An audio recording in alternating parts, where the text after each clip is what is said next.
Les créances du gouvernement américain contre l'exchange en faillite FTX devraient s'élever entre 3 et 5 milliards de dollars. Alors peut-on espérer un remboursement complet des anciens clients de la plateforme ? Le Crypto Daily. Mon nom est Benjamin Cohen. Et vous êtes bien sur le Crypto Daily. Le podcast qui traite de l'actualité crypto, NFT et métaverse. Dans vos oreilles, chaque jour, du lundi au vendredi.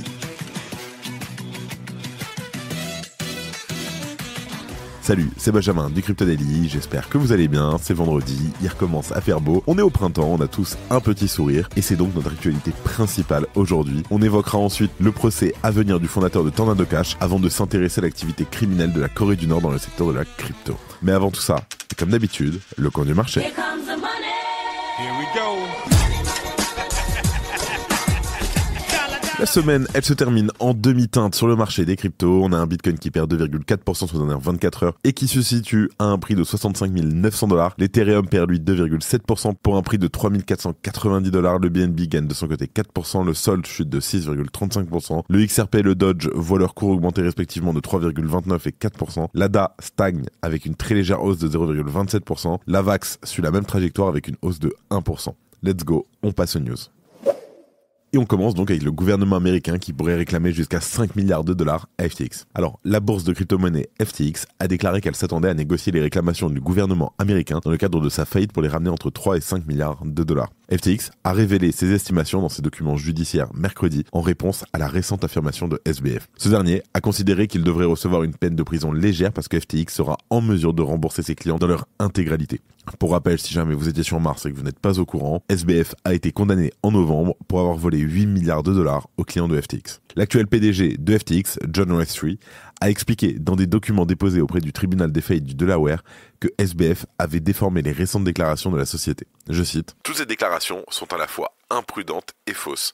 Même la meilleure issue possible à la procédure du chapitre 11 ne permettra pas à tous les créanciers et aux investisseurs non initiés de recouvrer la totalité de leurs créances comme si la fraude n'avait jamais eu lieu. » Plus précisément, la plateforme estime qu'elle disposera de 13,7 milliards de dollars d'actifs pour payer 31,4 milliards de dollars de créances légitimes. Et parmi ces créances, on note 9,2 milliards de dollars de créances de clients et 17 milliards de dollars de créances revendiquées par la CFTC et l'IRS. FTX a déclaré qu'elle s'attendait à payer ses clients en totalité, mais cette déclaration est assortie d'une mise en garde importante puisqu'elle évaluera les réclamations des clients sur la base du prix des crypto-monnaies en novembre 2022. Les malheureux clients ne bénéficieront donc pas de la hausse significative des prix de la crypto-monnaie depuis cette date. Et bien évidemment, et moi y compris, de nombreux clients de FTX sont évidemment extrêmement mécontents de la proposition de remboursement de FTX. En parallèle, FTX travaille aussi à un accord qui lui permettrait de rembourser ses clients avant le gouvernement. Il faut savoir que historiquement, le gouvernement américain a toujours la priorité sur les clients lors des récentes faillites de sociétés. Là, exceptionnellement, le gouvernement a accepté de donner la priorité aux clients lors des récentes faillites de sociétés de crypto-monnaies.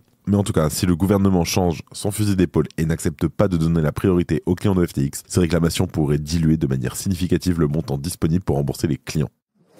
Satoshi VM, Shiba Inu, x1000, x100, milliardaire, pas milliardaire, qu'est-ce qu'il se passe avec ces cryptos ? C'est la question à laquelle on a essayé de répondre avec Nicolas Veillement de Bubble Maps pour une nouvelle chronique qu'on a sortie sur YouTube, ça s'appelle la Bubbly Chronique. C'est déjà disponible. Dedans, en moins de 30 minutes, retrouvez les dessous de la blockchain et surtout la vérité derrière Satoshi VM, où des dizaines d'influenceurs, 250 influenceurs ont fait 7 ou 8 millions de dollars, et le Shiba Inu, où malgré tous ses efforts, le fondateur n'arrive pas à disparaître. Le lien est en description, c'est pas moi la star, c'est Nicolas. Je vous conseille d'aller regarder, c'est assez intéressant.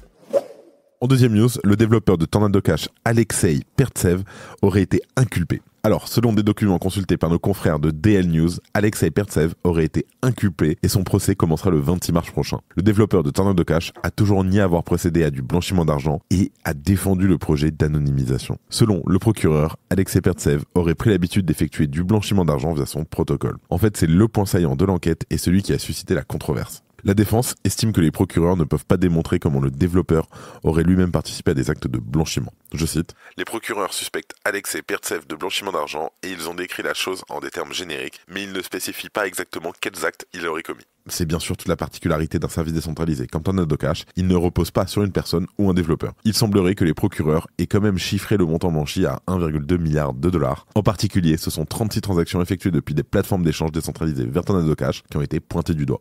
Et l'argent dérobé lors du hack de Ronin aurait notamment transité par le mixeur de crypto-monnaies. Si jamais vous n'êtes pas au courant, le bridge Ronin, c'est le plus gros hack. On est à 5 ou 600 millions de dollars de dérobés lors de ce hack. En tout cas, la question est posée. Comment Alexei Pertsev est-il responsable de l'utilisation qui a été faite de son projet, qui est open source et accessible pour tous ? Alors, dans la communauté des développeurs crypto, le cas de Tornado Cash est érigé en exemple. Et les développeurs d'autres solutions s'interrogent. Est-ce qu'ils devraient aussi être tenus responsables des fonds qui transitent sur leur plateforme ? Pour les défenseurs d'Alexei Pertsev, la réponse est bien évidemment non. Son procès est suivi parce qu'il pourrait établir un précédent et essaimer vers d'autres solutions. On note par ailleurs que les procureurs néerlandais ont tenté de différencier le service proposé des actes qui ont été commis. Je cite : « Écrire du code n'est pas punissable en soi, mais mélanger des actifs illégaux et cacher l'origine de fonds criminels est punissable. » Mais malheureusement, en fait, ça ne répond pas à la problématique qui est posée. Alexei Pertsev est-il responsable des actes commis par d'autres personnes via sa plateforme open source ? Pour son cas particulier, la réponse sera connue dans les prochaines semaines. Merci d'écouter le Crypto Daily. Et en dernière news, ça faisait longtemps qu'on n'en avait pas parlé, on a la Corée du Nord qui a volé 3 milliards de dollars en crypto en 6 ans. Alors, on sait maintenant que depuis plusieurs années, des groupes pirates comme Lazarus ou Kimsuki par exemple sont télécommandés par des officines qui dépendent directement du régime nord-coréen. La Corée du Sud, les États-Unis, l'Europe sont leurs principales victimes depuis que Kim Jong-un s'est rapproché de Moscou. D'ailleurs, un rapport récent de l'ONU estime à environ 3 milliards de dollars le montant de leurs vols cumulés entre 2017 et 2023. Et même si cette somme, ça reste une estimation, elle montre tout de même l'ampleur du programmage de pirates développé par Pyongyang qui a professionnalisé la chose et l'a amené dans des proportions qui jusque-là étaient encore jamais vues. Les enquêteurs de l'ONU ont relevé au moins 58 cyberattaques attribuées à la Corée du Nord qui concernent directement des entreprises liées à la crypto-monnaie. Et d'après des sources internes citées par le rapport, ce secteur reste la cible privilégiée des hackers d'État. Enfin, il y a eu sur la même période environ 17 vols à grande échelle de crypto-monnaies pour la modique somme de 750 millions de dollars, faisant de la Corée du Nord le cyberpirate le plus prolifique du monde actuellement. Mais encore pire que le vol organisé de crypto de grande ampleur, c'est l'utilisation de ces fonds qui inquiète les représentants de l'ONU. La République populaire démocratique de Corée a triplé ses programmes de missiles nucléaires qui sont financés à hauteur de 40% par les vols et cyberattaques en crypto. L'Agence internationale de l'énergie atomique s'est d'ailleurs montrée très préoccupée par les activités civiles et militaires observées sur le territoire nord-coréen et a exprimé ses craintes à travers les paroles de son directeur général, Raphaël Grossi. Je cite : « Notre enquête souligne que la Corée du Nord continue de violer les résolutions du Conseil de sécurité de l'ONU à travers ses efforts pour développer ses capacités de missiles balistiques. » Alors, pour être complet, parce qu'il faut le dire aussi, sachez que l'ONU s'est inspirée dans les grandes largeurs d'un rapport américain publié l'année dernière et mentionné par le président Biden lors d'une conférence de presse à propos du régime de Kim Jong-un. Et avant de terminer, les actualités en bref avec notre partenaire Bein Crypto. Un développeur français accusé d'avoir dérobé 900 000 dollars. ZachXBT a révélé une potentielle escroquerie de quasiment 1 million de dollars par le développeur français Jolan Lacroix dans la prévente du token Ticker sur Base. Il aurait vendu 13% des tokens sans autorisation avant de disparaître. Énième rebondissement dans l'affaire Do Kwon. Les procureurs monténégrins ont contesté l'extradition de Do Kwon, cofondateur de la Terraform Labs, vers la Corée du Sud, suggérant que l'affaire pourrait aller jusqu'à la Cour suprême du Monténégro. Part, ne part pas, plus personne ne sait pour Do Kwon. Coinbase confiant pour l'approbation des ETF Ethereum. Paul Grewal, le directeur de la conformité de chez Coinbase, a affirmé que la SEC n'a aucune raison légitime de refuser les ETF Ethereum Spot, soulignant le statut établi de l'Ether comme une marchandise et non un titre financier. Toujours le fameux débat, securities, commodity. Vitalik présente le Rainbow Staking. Alors, au cours de TH Taipei, qui a lieu maintenant, cette semaine du moins, Vitalik Buterin a introduit le Rainbow Staking pour Ethereum. Cette initiative, en fait, elle vise à combattre la centralisation du staking en permettant de renforcer la sécurité et surtout encourager une participation diversifiée. OKEx quitte l'Inde. Alors OKEx se retire d'Inde face aux défis réglementaires, laissant jusqu'au 30 avril aux utilisateurs pour retirer leurs fonds. Malgré des discussions, l'Inde appose une taxation sévère sans reconnaissance officielle du marché crypto.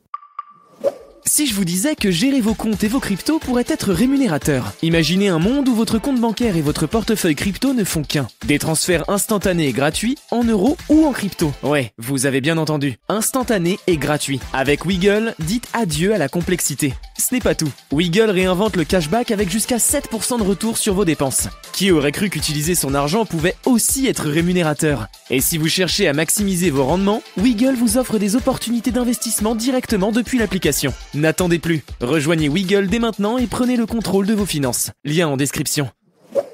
Et voilà, c'est la fin de ce résumé de l'actualité du jour, mais aussi de la semaine. Merci à toute l'équipe qui m'aide énormément pour vous proposer des différents contenus sur plein de réseaux différents, donc YouTube, newsletter, podcast, etc. Bon week-end à vous. Je vous souhaite de profiter de ces petits moments au soleil sympathiques. Et moi, je vous dis à lundi. C'était Benjamin pour le Crypto Daily. Merci et à très vite.